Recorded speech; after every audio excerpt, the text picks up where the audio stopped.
programa televisionado, o padre Fábio de Mello orienta os seus seguidores a imitarem os adventistas. Nós já vamos entender aí o desfecho dessa história, mas antes de mais nada, eu já digo a você que o público católico não gostou nada das falas polêmicas desse padre. Olá, o meu nome é Leila e eu já convido você a deixar o seu like nesse testemunho para que ele rode o mundo, para que ele alcance outras vidas além da sua. Eu já convido você a compartilhar esse conteúdo com pelo menos uma pessoa. E aí, com quem você vai compartilhar? Deixe o nome dessa pessoa aqui embaixo nos comentários que eu quero orar por ela. Agora, bora pro vídeo de hoje, que tá muito bom. Durante esse programa, televisionado, o padre Fábio de Mello gerou bastante polêmica no mundo, assim, no meio católico, por conta de algumas das suas declarações. A primeira declaração do padre, ele diz assim, que um dia todos vão perceber que o errado é o certo e o certo é o errado. Essa fala gerou um pouco de polêmica porque o público viu que era um pouco contraditório o que o padre estava falando. Isso porque ele estava se referindo a um ponto específico, a uma doutrina específica do povo adventista. Sabe, durante essa fala e essa polêmica toda de ser contraditória ou não, eu queria dar um exemplo para vocês aqui do que é contraditório. Olha só, recentemente eu vi uma reportagem com um rapaz de 39 anos que teve o seu órgão genital retirado pela sua própria esposa num ato ali de crueldade mesmo. E esse rapaz, ele foi participar de um podcast, num programa do Beto Ribeiro, que está aqui no YouTube. É um canal muito respeitado, um canal muito profissional. O Beto, ele faz entrevista com pessoas que passaram por algum crime, foram vítimas de algum crime. Esse rapaz, que teve o seu órgão genital retirado pela sua própria esposa, estava lá nesse podcast. Durante ali a entrevista, ele conta como era a sua vida. E o que me chamou muita atenção e foi muito contraditório é que ele diz assim, que ele sempre foi uma pessoa que nunca gostou de viver só, sempre teve que ter uma companheira ao seu lado, que durante a sua vida ele teve 3 casamentos e que nenhum dos 3 deram certo, mas que ele sempre tinha alguém com ele, uma parceira. E ele foi bem sincero, ele disse que gosta muito de namorar e não gosta de estar sozinho. O apresentador, então, o Beto, perguntou o seguinte, do que você mais sente falta agora que você está nessas condições? Durante a entrevista, ele usa uma sonda e uma bolsa para colher ali o xixi, É óbvio, já que ele não tem mais o órgão. E aí, quando o Beto faz essa pergunta para ele, pergunta do que mais ele sente falta. Então, na minha mente, antes mesmo que ele respondesse, eu tinha certeza que algo coerente que ele diria seria que ele sente vontade, ele sente saudade de namorar, já que ele não tinha mais o órgão, ele sente saudade de ter uma parceira, já que no momento ele está só, ou que ele sente falta do seu próprio órgão pelo fato de querer ter filhos futuramente. Essas seriam as respostas mais óbvias que vêm à nossa mente. Só que ele, num ato bem assim, sincero, ele olha para a cara do apresentador e diz assim, que depois que a ficha caiu, uma das coisas que ele mais tem sofrido e sentido falta é de tomar a sua cerveja. Porque uma pessoa que toma cerveja vai muitas vezes ao banheiro e na condição que ele está, ele não pode fazer isso. Porque com a sonda ele disse que sente que o xixi não sai por completo e ele tem que colocar bastante força para que saia ali toda a urina e isso causa muita dor. Isso sim é contraditório. Quer ver outro exemplo de contradição? Eu dou estudos bíblicos todo sábado e toda terça-feira. E a jovem que eu dou estudos bíblicos nas terças-feiras, não tem estudo amanhã, que no caso é hoje, não tem estudo hoje, Que eu tô gravando esse vídeo na segunda, mas ele só vai ao ar amanhã, que é na terça, que é hoje. Então, na terça-feira, hoje, não terá estudos bíblicos com ela, porque apesar de nós termos falado bastante sobre o carnaval, sobre eu ter falado para ela que sim, de fato, isso é uma festa dedicada a Satanás, é uma cerimônia na qual Deus não participa, porque é um evento de fato para o diabo. Ela compreendeu, conversamos bastante sobre isso e ela entendeu o assunto. Mas hoje, que é terça-feira, dia de nós termos ali um estudo bíblico, ela não poderá ter o estudo bíblico porque ela está curtindo o carnaval. Isso sim é contraditório, isso sim é incoerente. Mas em relação à fala desse padre, você vai ver o quanto essa frase fez sentido. Chegará o dia em que você perceberá que o errado é o certo e o certo é o errado. Diante dessa frase tão polêmica em meio ao público católico, o padre Fábio de Mello estava dizendo nada mais, nada menos que o seguinte: o errado vai ser sempre errado, ainda que todos estejam fazendo. E o certo vai ser sempre certo, ainda que ninguém esteja fazendo. Às vezes você vê que todo mundo está fazendo algo, mas aquele algo que todos fazem, que parece ser certo, não é o certo. Na verdade, é o errado. E o padre Fábio de Mello gerou tanta polêmica porque ele estava se referindo à guarda do sábado. Ele está dizendo assim, não é porque todo mundo guarda o domingo que o certo é guardar o domingo. Mas nem todos guardam o sábado. Mas o certo é guardar o sábado porque o próprio Jesus guardou esse dia, observou esse dia, para que nós, cristãos, seguidores dele, pudéssemos também o imitar. Então o padre diz assim: é certo trabalhar no sábado? E ele próprio responde: não, não é certo trabalhar no sábado. Mas é certo ver que um irmão seu está morrendo de fome e você não fazer nada porque é um sábado? Não, não é certo. É certo você ver um irmão seu que está morrendo, precisando da sua ajuda e você não ajudar porque é um sábado? Não, não é certo. Em outras palavras, o padre está dizendo assim: se tem um irmão precisando de alimento, cozinhe o alimento para ele, faça a comida para que ele coma, independente de ser sábado ou não.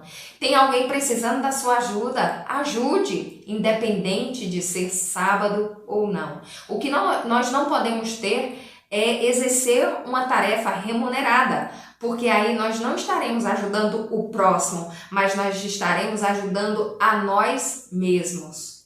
Com essa declaração do padre Fábio de Mello, muitos cristãos sinceros, católicos, ficaram contra essa palavra. Mas ficaram contra essa palavra porque acham que, por todos, pela maioria, guardar o domingo, isso é certo. E não a minoria guardando o sábado. Então, a gente vê que o mover de Deus está em todos os lugares. Deus usando pessoas que a gente nem imaginava para pregar a sua verdade, para pregar a sua lei. E eu fico muito feliz em ver esse mover de Deus. Isso indica que a volta de Jesus está mais próxima do que nós podemos imaginar. Eu fico muito feliz que esse vídeo tenha chegado até você, tenha alcançado você. E eu tenho certeza que não foi à toa, porque Deus quis alcançar o teu coração. E Ele quer alcançar o coração de outras pessoas através de você. Por isso, compartilhe esse conteúdo. Deus usa o que não é para revelar o que realmente é. E muitas vezes isso vai parecer contraditório aos olhos humanos. Mas Deus tem um propósito em todas as coisas. Que Deus abençoe a tua vida, a tua casa e o teu ministério. E até o próximo vídeo, se Deus quiser. Amém. Amém. E a última batalha vai se travar entre essas duas igrejas.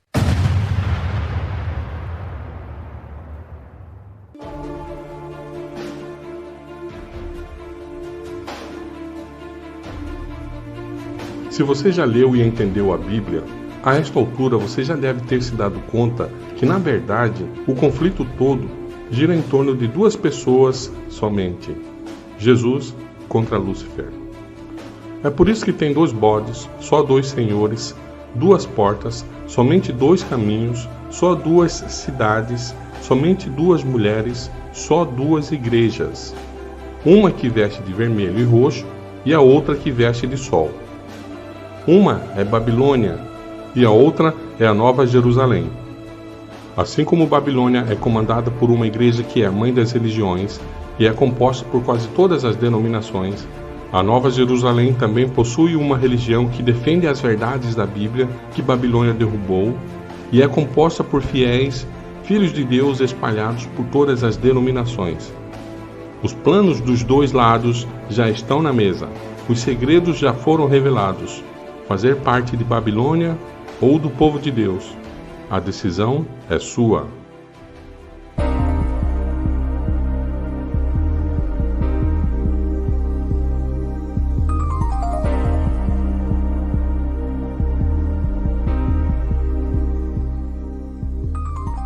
Em que corporações religiosas se encontrará hoje a maior parte dos seguidores de Cristo?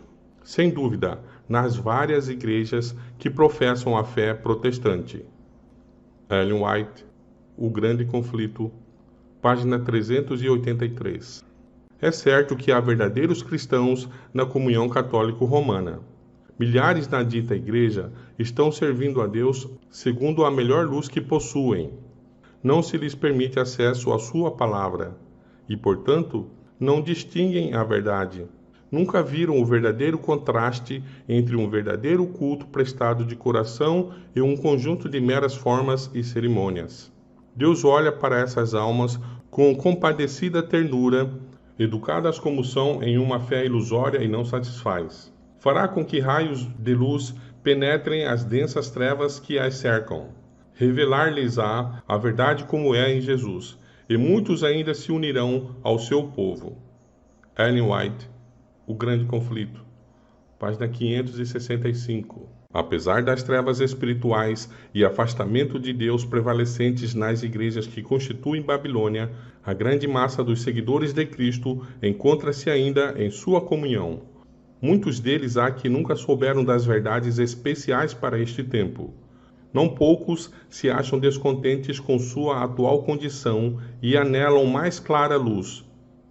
Em vão olham para a imagem de Cristo nas igrejas a que estão ligados, afastando-se estas corporações mais e mais da verdade e aliando-se mais intimamente com o mundo, a diferença entre as duas classes aumentará, resultando por fim em separação. Tempo virá em que os que amam a Deus acima de tudo não mais poderão permanecer unidos aos que são mais amigos dos deleites do que amigos de Deus, tendo aparência de piedade, mas negando a eficácia dela. Ellen White, O Grande Conflito, página 390.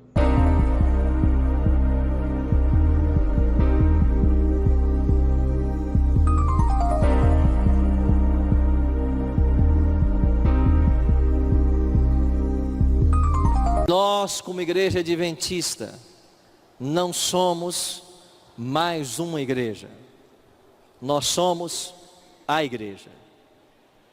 Porque Deus colocou sobre os meus ombros e sobre os seus ombros uma sagrada responsabilidade. Não existe outra igreja na face da terra que tenha uma visão tão clara a respeito do grande conflito, como ele se desdobra e como ele vai ser concluído. E nós temos uma missão profética de nos unirmos ombro a ombro e advertirmos o mundo a respeito do fim e da volta de Cristo. O diferencial é que a igreja adventista é a única que reúne em seu bojo doutrinário todas as verdades apresentadas na Bíblia. Todas. Tudo o que nós ensinamos está na Bíblia. E tudo o que está na Bíblia, nós ensinamos. Esse é o diferencial.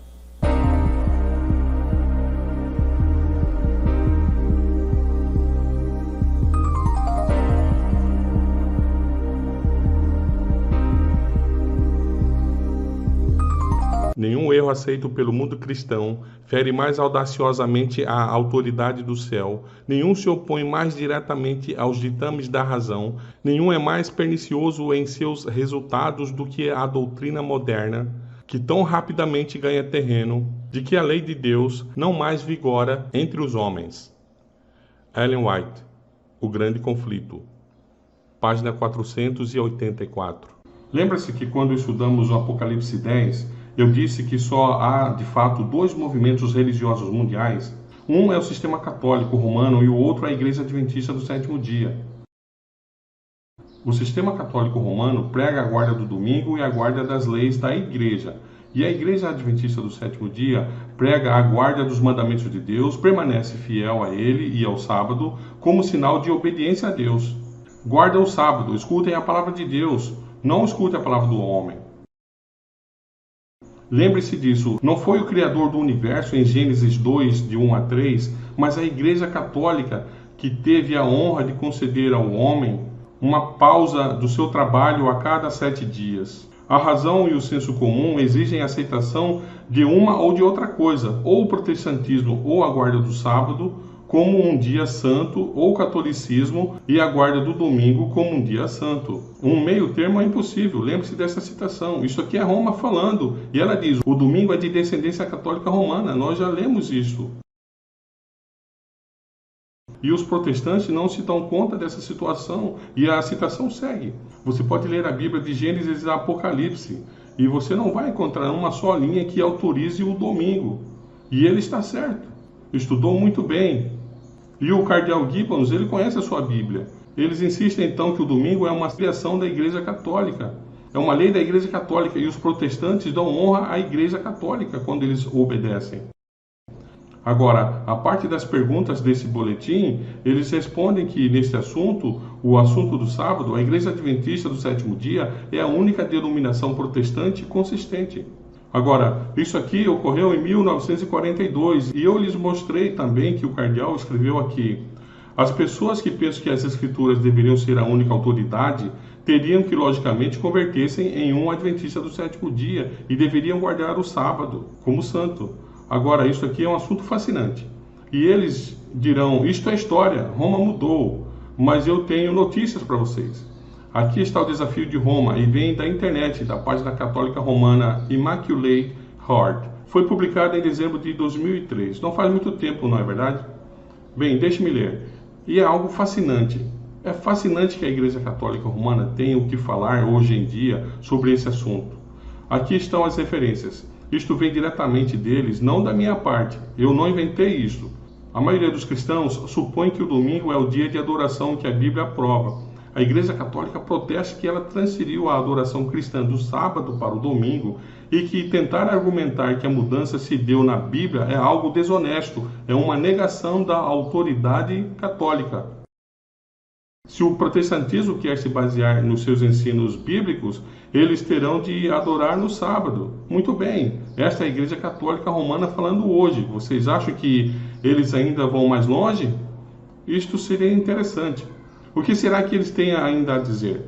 Bem, eles voltaram a publicar esse artigo que haviam publicado em 1893. Eu fiz a citação desse artigo na última conferência. Agora, por que eles estão publicando outra vez este artigo em sua totalidade em um site católico? Bem, eles estão dizendo aqui que no dia 24 de fevereiro de 1893, a Conferência Geral dos Adventistas do Sétimo Dia adotou algumas resoluções que apelavam ao governo e ao povo dos Estados Unidos sobre uma decisão da Corte Suprema que declarava que os Estados Unidos eram uma nação cristã e sobre uma ação do Congresso que dizia que podia legislar sobre o tema da religião.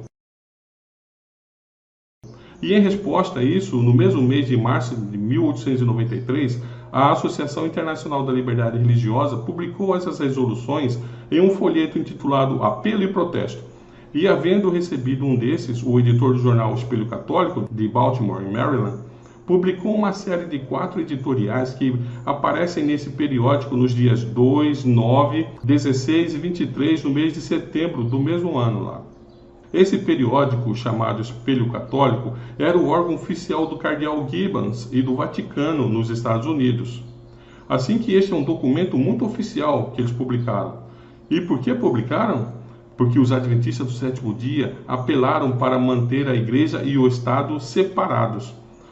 Agora, o site da internet Mary Online voltou a publicar esse artigo em sua totalidade. Eu não vou dar detalhes sobre ele outra vez, mas basicamente o artigo é uma boa apresentação sobre o sábado. É um maravilhoso estudo, melhor ou igual ao que qualquer erudito da igreja adventista faria. E o estudo diz por que o sábado é o dia do Senhor. E é assim que usam a Bíblia para provar que o sábado é o sétimo dia do Senhor, para que eles possam alegar que eles o mudaram. E eles não são tímidos sobre o fato de dizer de que eles mudaram. Não escondem isso. Eles admitem de maneira arrogante. Esses são os fatos. Eu vou citar um pouco mais deste artigo, no qual eles disseram: o protestante diz: como posso receber os ensinamentos de uma igreja apóstata? E nós perguntamos: como recebestes esses ensinamentos durante sua vida toda? E em direta oposição ao seu mestre reconhecido, a Bíblia, sobre o assunto do sábado? Este foi o artigo em 1893. E depois os que seguem a Bíblia como sua guia, os israelitas e os adventistas do sétimo dia, têm o peso da evidência exclusiva do seu lado. Os adventistas são o único corpo de cristãos que tem a Bíblia como seu mestre e que não podem encontrar nenhuma evidência em suas páginas para a mudança do sétimo dia para o primeiro. E é por isso que eles se chamam adventistas do sétimo dia. E eles continuam: não há nenhum protestante que vive hoje em dia que já obedeceu a esse mandamento, preferindo seguir a igreja apóstata, entre aspas. Em vez de obedecer a este mestre, a Bíblia, que desde Gênesis a Apocalipse não ensina nenhuma outra doutrina senão a que os israelitas e os adventistas do sétimo dia estão corretos. Os dois grupos afirmam que a Bíblia é seu mestre infalível. Deixam que a Bíblia decida se é o sábado ou domingo que Deus manda guardar. E depois, eles fazem um amplo estudo bíblico sobre esse assunto. Há uma nota editorial. E percebem que essa nota editorial é interessante. Foi nesse ponto que a reforma foi condenada no Concílio de Trento. Incrível!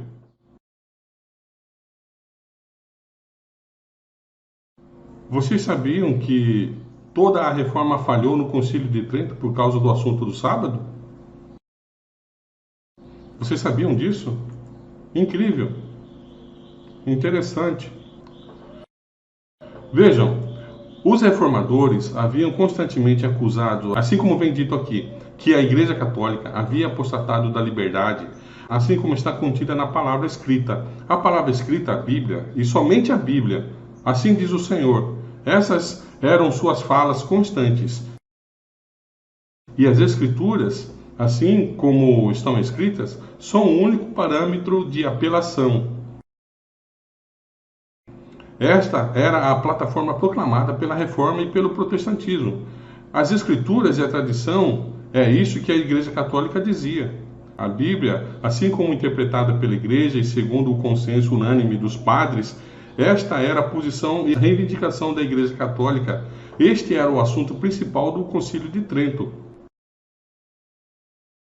Um ponto interessante, o concílio foi chamado especialmente para considerar as questões que se haviam levantado e haviam sido trazidas pela atenção da Europa pelos reformadores. Você sabia que a reforma poderia ter tido êxito? Ela poderia ter tido êxito. Finalmente, depois de uma ansiedade mental longa e intensa, porque haviam muitos católicos que estavam preparados para renunciar à tradição e aceitar a Bíblia, somente a Bíblia, e foram discussões intensas, bem contemporâneas. O arcebispo Régio entrou no concílio basicamente com o seguinte argumento para o grupo que se apegava apenas às Escrituras. Ele disse: os protestantes alegam basear suas doutrinas somente na palavra escrita. Eles professam a apegar somente às Escrituras como seu parâmetro de fé. Eles justificam essa rebelião com pretexto que a igreja apostatou da palavra escrita e segue a tradição. Agora, os protestantes alegam que eles se baseiam na palavra escrita, mas isso não é verdade. O fato de apegar-se apenas às Escrituras como seu parâmetro é falso. A prova disto é que a palavra escrita explicitamente manda a observância do sétimo dia como o sábado. Eles não observam o sétimo dia, mas o rejeitam. Este foi o seu argumento. Se eles verdadeiramente se apegassem às Escrituras apenas como seu parâmetro, eles estariam observando o sétimo dia, assim como as Escrituras mandam. Mas eles não apenas rejeitam a observância do sábado, assim como vem mandando na palavra escrita, mas também adotam e praticam a observância do domingo, pela qual eles têm apenas a tradição da igreja. Como consequência, sua reivindicação de que apenas as Escrituras são o seu estandarte se derruba e a doutrina da Escritura e da tradição, como essenciais, fica estabelecida de maneira completa. E os protestantes mesmos são os juízes desse assunto. Assim que a reforma falhou por causa do assunto do sábado. E isto é muito interessante. E depois ele segue dizendo: esta foi a inconsistência da prática protestante comparada com a profissão protestante, que deu à Igreja Católica a razão ansiosamente desejada e buscada por tanto tempo para poder condenar o protestantismo e a todo o movimento da reforma como uma rebelião egoísta contra a autoridade da Igreja. E a citação continua. E este é hoje em dia a posição das partes nesta controvérsia. Hoje em dia, como demonstra esse documento, este é um assunto vital sobre o qual a Igreja Católica acusa o protestantismo e sobre o qual ela condena a posição do protestantismo popular como sendo indefensável e que se contradiz a si mesmo e se destrói a si mesmo. Bem, o que vai fazer o protestantismo? Incrível! Que desafio foi este, hein? Não foi um desafio? Portanto, a reforma falhou por causa do sábado. Agora, vamos ver o que o editor do Mary Online, esse site católico, fez com esta carta em dezembro de 2003. Preste atenção. O desafio publicado por Roma há 100 anos permanece. Estes escritos apostólicos que foram publicados então, ou a Igreja Católica está correta, ou os adventistas do sétimo dia estão corretos. Não há outra escolha. Agora, não sou eu quem diz isso. Não sou eu quem inventou isso. Esta é a Igreja Católica Romana que fala hoje em dia. E eu entendo porque eu estou nessa posição. Assim, quem eles falam que são os seus opositores declarados? O que diz a Igreja Católica Romana? Quem são os únicos protestantes coerentes? Quem são os únicos que se opõem a eles nesse assunto? A Igreja Adventista do sétimo dia. Agora, vocês entendem por que a Igreja Adventista é uma condenação não apenas para o catolicismo, mas também para o protestantismo? Sim ou não? Tem que ser. E é por isso que eles debocham de nós, nos chamam de seita, tanto católicos como protestantes. Assim que, basicamente, se isto é verdade, se o que eu falei aqui é verdade, esta é a posição da Igreja Adventista do sétimo dia, sem considerar o que os outros estão fazendo. O catolicismo está de acordo, de todo o coração. E isso diz o editor. Não pode haver outra escolha.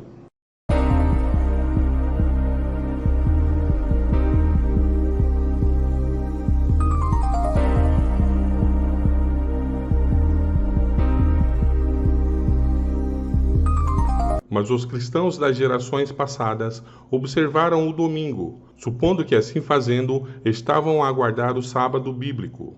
E hoje existem verdadeiros cristãos em todas as igrejas, não excetuando a comunhão católica romana, que creem sinceramente ser o domingo o dia de repouso divinamente instituído. Deus aceita a sinceridade de propósito de tais pessoas e sua integridade. Ellen White, O Grande Conflito, página 449. O último grande conflito entre a verdade e o erro não é senão a luta final da prolongada controvérsia relativa à lei de Deus. Estamos agora a entrar nesta batalha. Batalha entre as leis dos homens e os preceitos de Jeová. Entre a religião da Bíblia e a religião das fábulas e da tradição.